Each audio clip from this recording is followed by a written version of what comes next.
Human reincarnation, the idea and concept that essentially we as humans will come back once we die as humans once again. I don't subscribe to, and I'll explain to you why I don't subscribe to it. Now, the reason why I don't particularly subscribe with human reincarnation, so there is a very varying perception on this, right? Many schools that even teach, like esoteric schools that even teach this doctrine, they're not consistent with the basic principles of, like, for instance, how long the time frame is between a soul incarnating and reincarnating, right? Some schools say 500 years, other schools say 6,000 years, but other teachings in schools say that one can reincarnate into their grand into their grandkids and be their grandpas, if that makes sense. Like, what I mean by that is, like, a grandpa, right, or a grandma can die and then incarnate into her grandkids. So, like, the whole teaching is kind of all over the place, if what I'm saying. And there isn't per se a consistent idea. So it's more of a fantasy type of energy. It's more like belief than concrete fact. And the thing is, within everything, there are concrete realities and truths. That's just the nature of the universe, the nature of the dimensions, right? They're all concrete. And when people come into spirituality, they don't realize that there is an order and a concreteness. There are many other reasons why, I don't really subscribe to the idea of human reincarnation. Like, there's other conceptions of the person who, let's say, murdered in his next life will be the one who gets murdered by the victim, right? And the thing is, like, if we're to really look at it from a perspective of taking it seriously, then this means that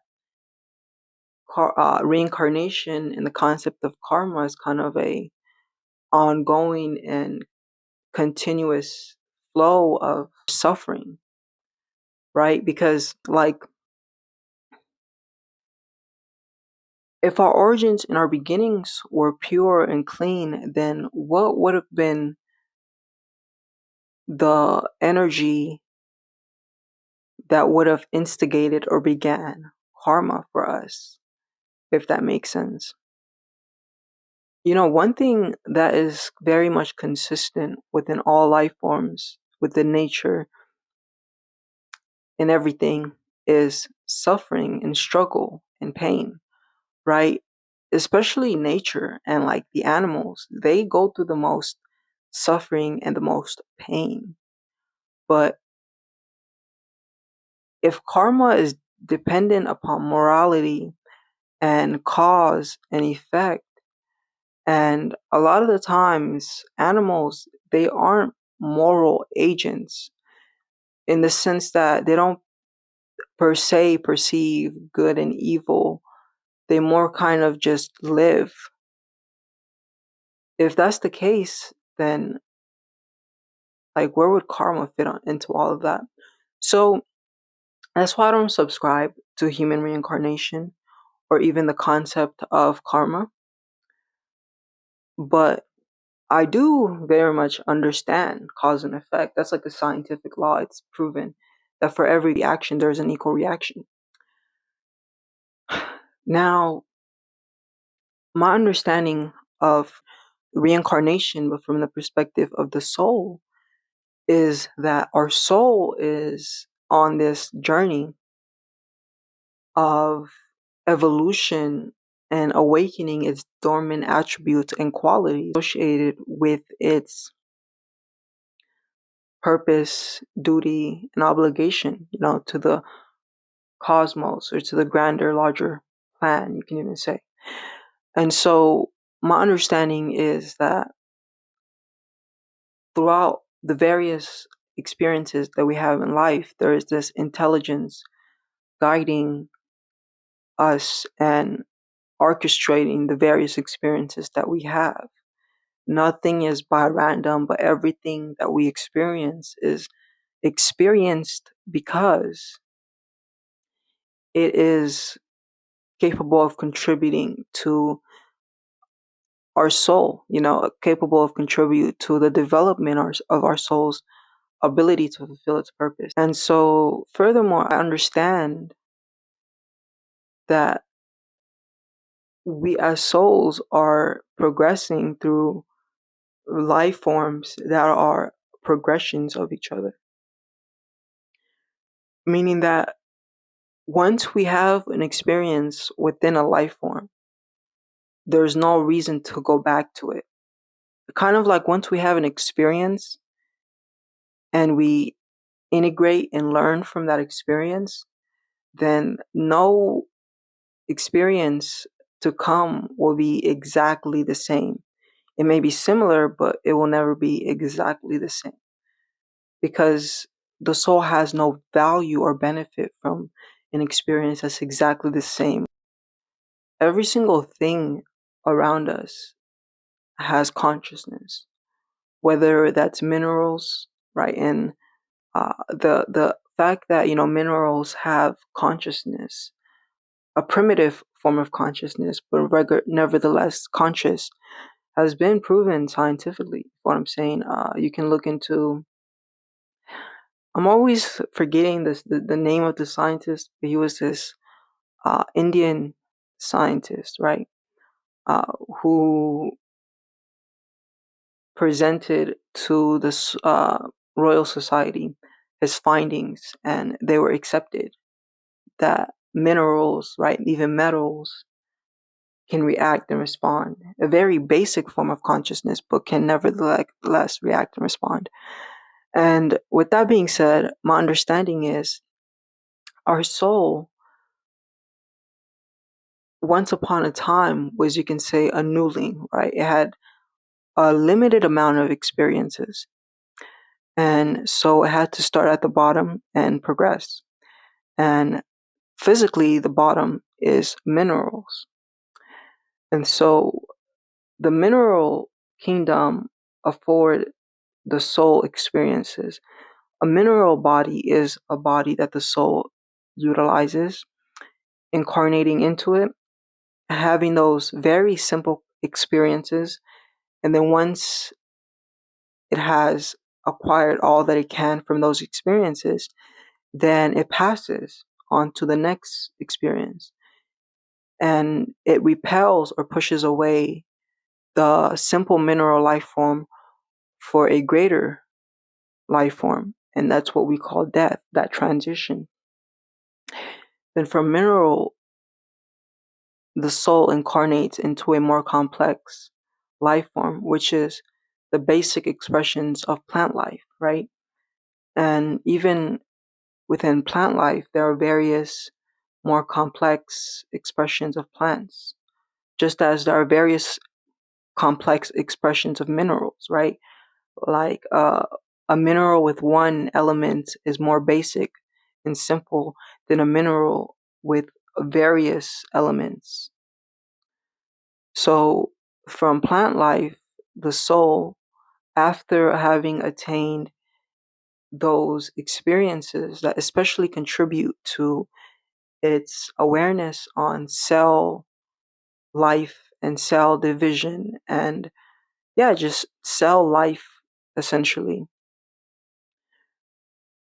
And the reason why I equate plants with cell life are a couple, but the primary reason, for example, to give would be like the fact that even for us humans, our greatest ability to build our own cells is not to eat like the flesh of other organisms, but to eat like plants, right?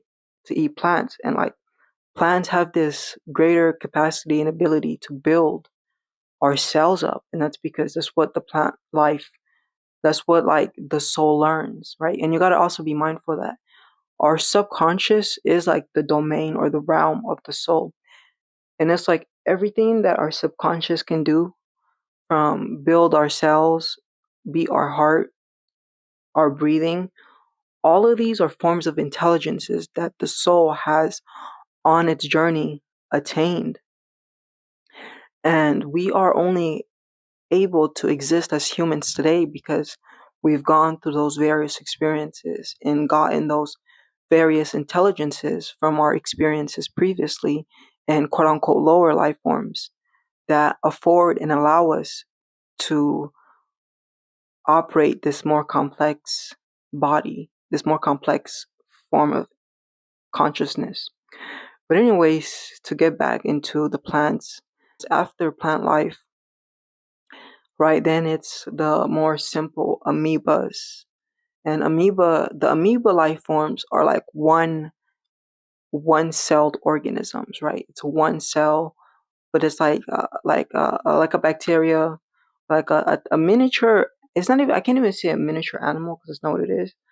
But after the amoebas, then that's where like the plant life and the insects and everything like that manifest.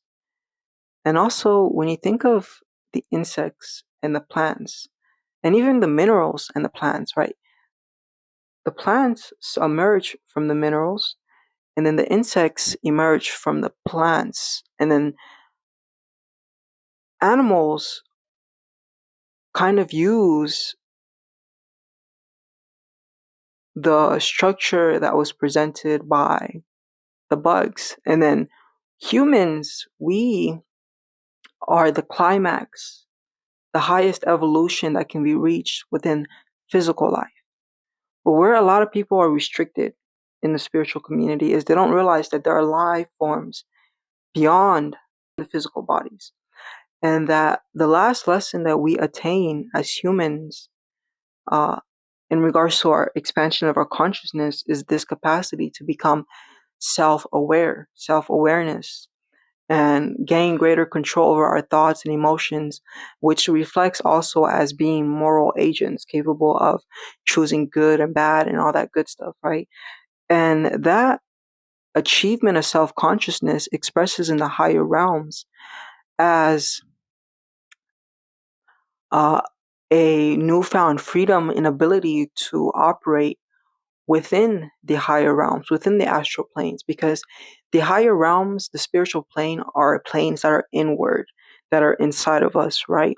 That are inward and inside of us. And so in human life form, we are learning to become self-aware. We're learning to become not only focus on the external, which animals and every life form below is focused, because the animals have to focus on survival, have to focus on everything around them. But we humans are given this uh, opportunity to learn to become self-aware and self-conscious. And once we are tapped in and we're self-aware of the inner realm, then we achieve this newfound intelligence and ability to incarnate into higher life forms, which are not of a physical nature, but which are astral bodies, right? But yeah, I'll leave it at that. It's just like one of my Facebook friends, right? They're explaining how in the next life they don't want to come back as this, the third, the fourth. They're talking about the next human life, right? And I'm like, that's so restricted. That's such a restricted way of thinking. Yeah, to each their own. I'm not really here to talk down upon anyone's belief system. Just here to present my own grander perspective on things. But yeah, that's pretty much that. And as always, if any of you are interested in tapping in with me and gaining uh, a free energetic blueprint session, right? Within the session, it's really all about helping you expand your mind and expand your awareness, gain greater understanding of the mechanics of the soul, gain greater awareness and understanding of the energies and patterns that exist within nature that are reflective to you, that you can study to gain a better understanding of your journey, your purpose, your character, and all that good stuff. But yeah, I always offer the first session for free because you truly don't know what you're leaving on the table until you have an opportunity to test it out. But other than that, peace, you guys. I hope you all have a wonderful, wonderful, blessed day. Namaste.